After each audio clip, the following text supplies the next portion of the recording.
Theory of spiral dynamics is much talked about, but often this theory is misapplied and misunderstood, and when we misapply this theory, we fall into certain common traps. So I want to share with you today the traps that you may be falling into after you've learned spiral dynamics, and I'm going to show you solutions to these traps so that this framework helps you in your self-transformation rather than hindering you. Welcome to the Grey Updraft. You're here with Ross. I make weekly videos for self-transformation, so please subscribe for the latest videos.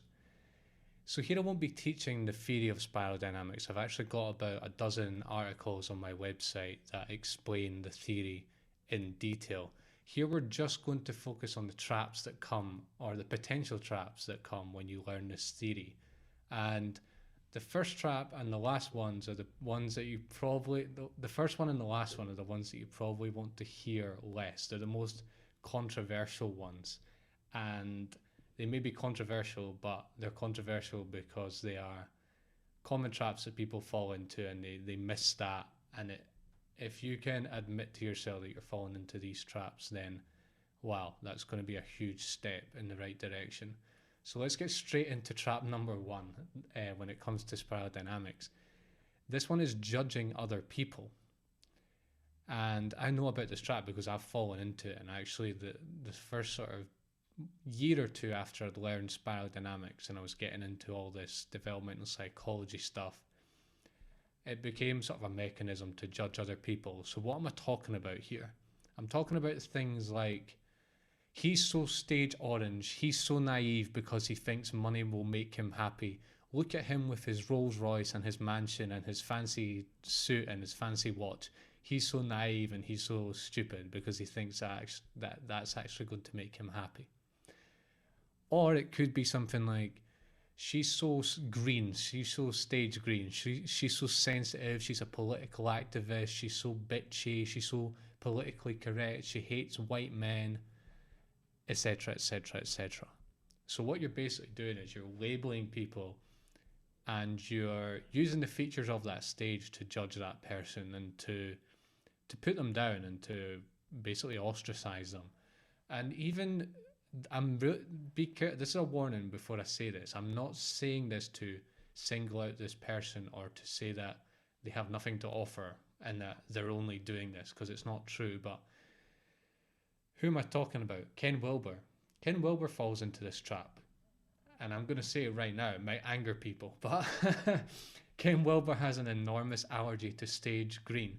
He often calls it postmodern, or he calls it green. And in a lot of his podcasts and in his books, he actually wrote an entire book called Boomeritis about green. And in there you can really see a lot of his green allergy. He really sets a poor example when it comes to really appreciating the gifts of stage green, for example, and sometimes of other levels too. And I'm not saying Ken doesn't integrate stage green at all, but what he does is he sort of normalizes the judgment and ostracization of stage green. And I really don't think he's setting a good example there.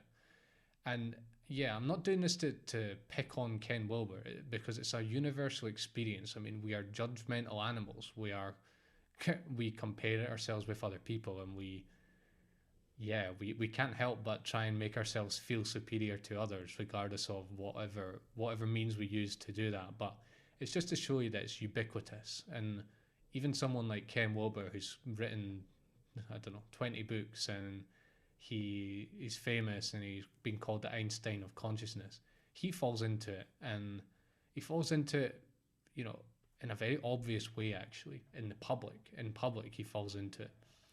Basically, the problem with this judgment is that you're actually not doing anything particularly smart. You're not doing anything particularly wise by judging other people.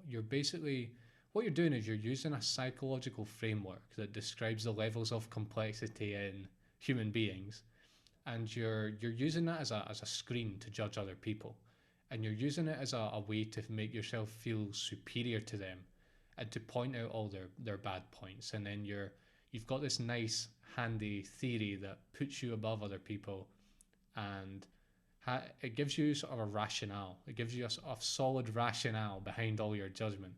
Isn't that just what our sense of identity does? It does whatever it can to bolster itself. And well, there's a couple of points here. One is that you're distracting yourself. You're distracting yourself from yourself. That's what you're doing. Whenever you judge other people, it doesn't matter what grounds you have for that.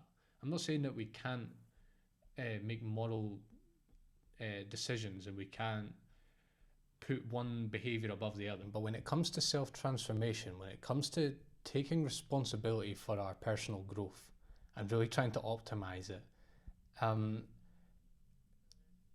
judging other people is never a good idea, because whenever you're judging someone else, you're not looking at yourself at that moment in time, and it's really easy to judge others, especially when you have sort of a nice theoretical framework to back it up. And also, you're also likely judging other people for their level or the level that they are showing in that particular moment, because you've not fully integrated that level in yourself. And if you'd A, fully integrated it, and B, really understood, like even in a historical sense, but also in a personal sense, just how important that level is to your well-being, you wouldn't judge other people, because you realize that they are living out that level because they need to live it out, and you're projecting your own inner bullshit on other people, essentially. So what's the solution here? The solution is to focus on yourself. You know, whenever you whenever you have the temptation to say, oh, that person's orange, that person's green, that person's blue, that person's a naive stage green, whatever, just stop and say, how can I turn this back on myself, and how can I see that really it has nothing to do with that person, I'm the one judging them? Good question to ask yourself. Also, use these allergies, use these patterns that come up in terms of your judgments to actually, again, turn it back on yourself and to guide your growth and integration. As I said, if you're judging a stage in someone else, you're likely judging it in yourself as well, and you've not fully integrated that stage. So what you can do is you can use those allergies and say, what's the lesson I'm missing there, and where in my life, like practically, am I really missing out the wisdom and the practicality of what that stage has to offer. And you can also, even if you see these stages in other people and you can see their dysfunction, the dysfunction it causes in other people, because that's a big aspect of these stages, is that when taken to their extreme, or just when lived out with no consideration of the other stages, they can bring dysfunction.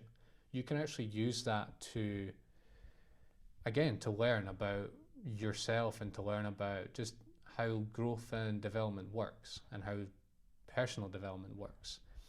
Instead of practicing objectifying the other person, practice understanding and practice being empathetic, even if you don't agree with the views or their behavior. Use it as a way to gain insight and to see that when you're judging, or to look for when you're judging, and to turn that back on yourself.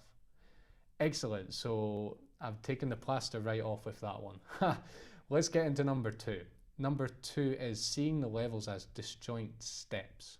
So often people talk about, especially when they pigeonhole groups of people or people, they sort of talk about them as if they're a sort of like a separated series of steps that we jump from one to the other, and the previous one gets left behind, and then we stay there for a while, and then we jump on and we throw away what came before again. Really, the levels aren't like that, and the spiral dynamics theory doesn't really help sometimes when it comes to this, because spiral dynamics theory, it's very loaded with examples of people and groups and countries that occupy a certain level, or they tend towards a certain level. And that's really good for getting you to understand the level itself. But really, the level and the person are separate. And actually, how we embody these levels, it's really like a series of downloads. We come into this life, we download our beige, we download the basic survival. And dependency on other people. Then we download purple in our early childhood, and then we go through into early adolescence and we start downloading blue and red, and then once we get sort of to teenage or 20s, that's when we download orange. And it's a continual process of expansion. It's not jumping, it's expanding. So it's really important for your own growth, because it comes back to this thing about judging other people. It's like, if you realize yourself that you haven't just jumped away from stage orange, for example, that it's actually within you still. It might be within you repressed and put down, but it's there. It's still there. What is true is that we do have a center of gravity. So we do have, you can look at a person, or you can look at yourself and say, right, I'm sort of operating that. This is like, this particular stage is the one I operate from most, or that particular country operates from that stage most. And the rule of thumb that spiral dynamics gives is 25, 50, 25. So 50% of your behavior is governed by one stage, and then the other half is governed by the two either side of it in equal measure. And that's a really good rule of thumb, and it helps you to see that it's really not a jumping process. You can actually think of it as like a wave, You've got like the crest of the wave, but also you've got the sides of the wave. And even in a deeper sense, it's not like that. It's really like a spiral of expansion, and that's what the spiral represents in spiral dynamics. So the solution to this is to look inside first of all, and to see that all these levels are still active in you. All your beige needs are still there, and they've always really been there since the very beginning, and you've kind of got used to them. And even the V-memes that you disagree with on a sort of ideological level, or even just in a behavioral sense, they're still there, and they're, even if you don't agree with them, the allergies that you have point to the fact that they're still there within you. So yeah, this is a really important point, because it can help you really integrate these levels, and it changes how you see the model, because the model is not saying we jump and we leave behind. It's not. It's saying that the ever-expanding process of human growth is a process of including these levels and transcending and including each of these levels. Great. Let's now move on to trap number 3, and this is a similar one to the previous trap. This is bypassing earlier levels. So the point here again is that we can move into, let's say we move into stage green. What can happen is we can start rejecting stage orange. We can start saying, oh, look at the capitalists, look at the materialist people, look at the people who just want to earn money and gain a certain status in the society. I've definitely been there. What can happen is you basically create dysfunction in those earlier levels. As soon as you reject levels that you've been through yourself, you create dysfunction there, and you're not integrating them, and you're not really seeing the lessons there. Think of it like layers, think of it like a soil profile. If you've ever seen a soil profile, soil has many layers to it, and the top layers sit on top of the bottom ones, and the bottom ones feed the top ones with nutrients, for example. And really the same thing is happening in human growth. The higher levels that we sort of venerate and worship, they sit on top of the earlier levels. It's not like they're away in the clouds doing their own thing. No, the earlier levels are like their guts. They're like the entrails of us. And yeah, it's especially important to remember this if you're still really integrating a lot of the first tier levels, or if you're sort of centered in a first tier level, is to not resist earlier levels, and also not resist later levels. That could also be another trap. The solution to this is to actively revisit earlier levels, and I talk about integrate and anticipate. That's sort of the way I describe it. Is to, one strategy is to look at when you're judging people and see where you're missing out, and if it's a level that you've already passed through and you've maybe not integrated well, that's a sign a signpost to the work that you need to do on yourself. And I find that life shows you, the life shows you, life draws out of you the different behaviors and the different values that this model offers. It's not like you can just operate from one level successfully, especially not nowadays where we have very multicultural, diverse societies, and we have the internet. We're exposed to so many different V-memes, and our environment is calling us to use all of them. And yeah, just keep an eye out, when keep an eye out for life trying to show you that you need to integrate your earlier levels, and that could happen even if you've done a lot of integration work. Great, let's look at the fourth trap, which is oversimplifying people and the world. So what's going on here? It's an oversimplification of life, basically, and trying to fit everything into the spiral dynamics model and to pigeonhole people and to stick labels on everything with all these colors. Basically, what happens when we learn spiral dynamics, and this certainly happened for me, is it sort of brings like a new order. It brings it's like a big expansion. It's like, oh my goodness, I can't believe I didn't see this before. It's so obvious. I can't believe that there's these levels and that we're going through them collectively and individually, and wow, I can look at my personal history and I can see these levels, and wow, I look at other people and these levels are like jumping out at me. So the theory has a lot of explanatory power, and it gives us sort of cohesion and clarity in a world of extreme diversity. Especially true again if you're exposed to the internet, if you live in like a multicultural country or city. It's like you're exposed to so many views, behaviors, political persuasions and so on. It's very confusing, and this model comes along and offers you like this powerful tool to understand the world better, and that's amazing. And I think that really more people could do with learning this theory, and that's part of the reason that I spend a lot of time talking about spiral dynamics, because I've experienced that transformation and I've experienced how it can change your view of yourself in the world, and it's amazing. And I think this knowledge would really transform society if it were to become widespread.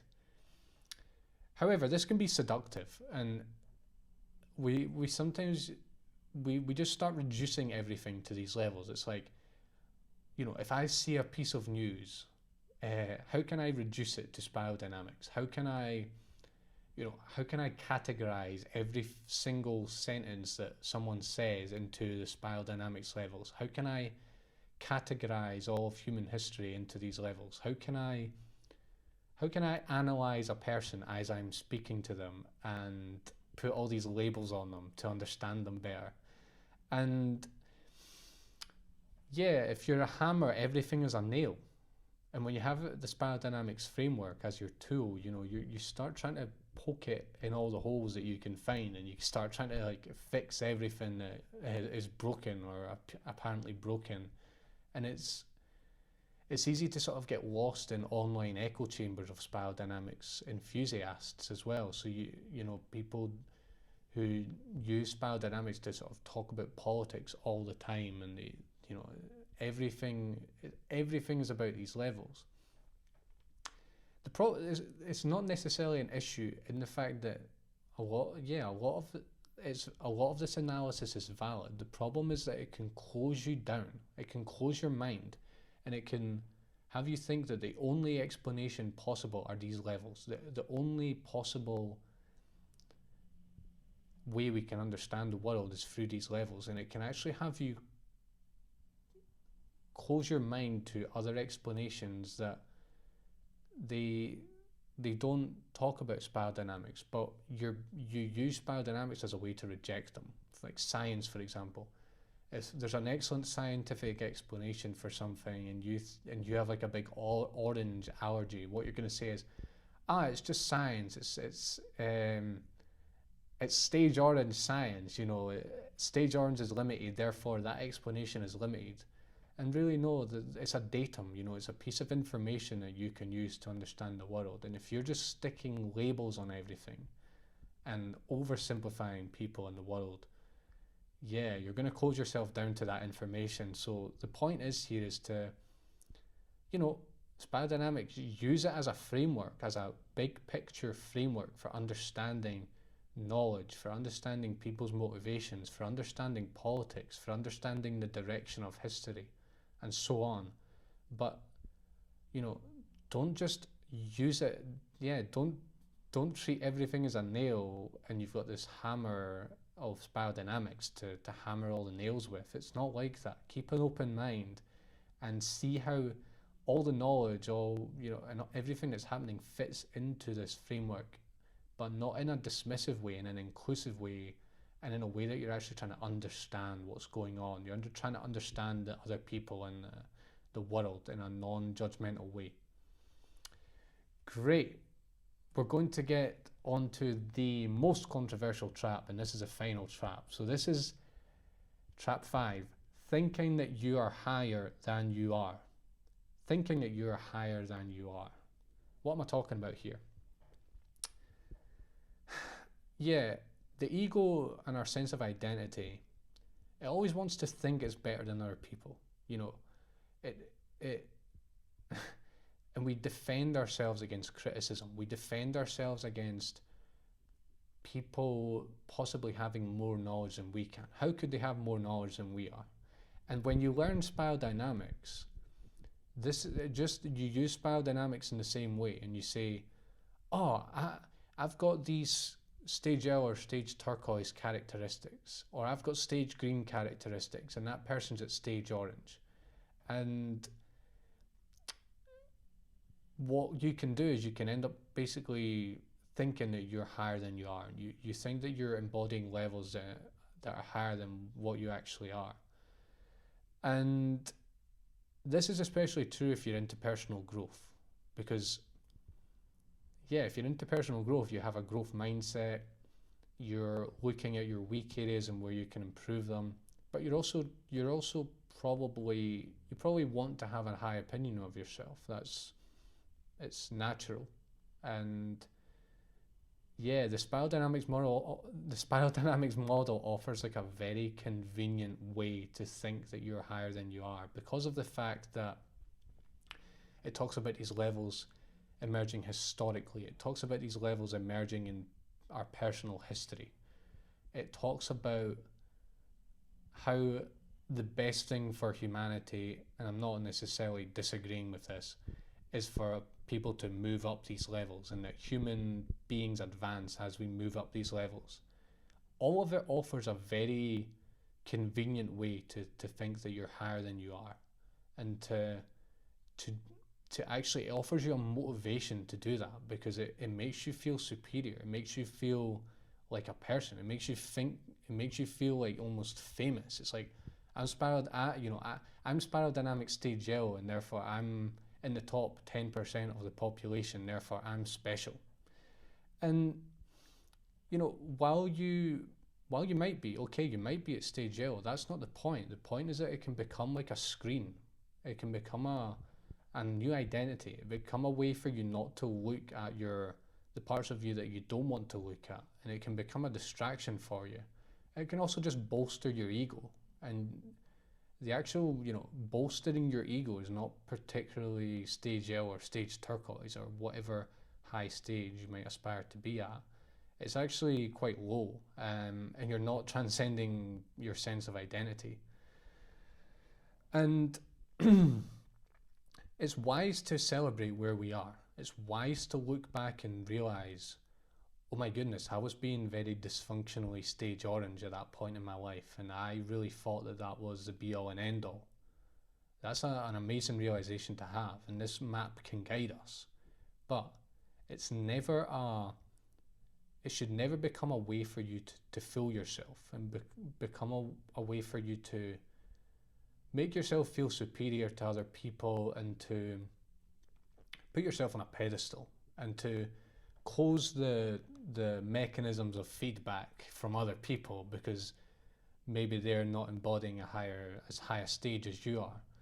yeah, that doesn't mean anything. It's life is much more. There's much more to life than spiral dynamics in these levels, and again, it's not. You don't step from one to the other. You don't just leave behind earlier levels. You're constantly moving, and yeah, you want to you want to improve your center of gravity, but you also want to integrate and anticipate. And yeah, don't take these stages too seriously. I like to think of it as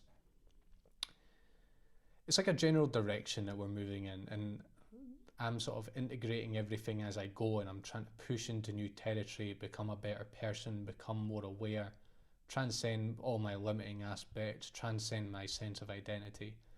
But I've realised that as soon as I start saying, "Oh, I'm turquoise, I'm yellow," that's it. It's a distraction.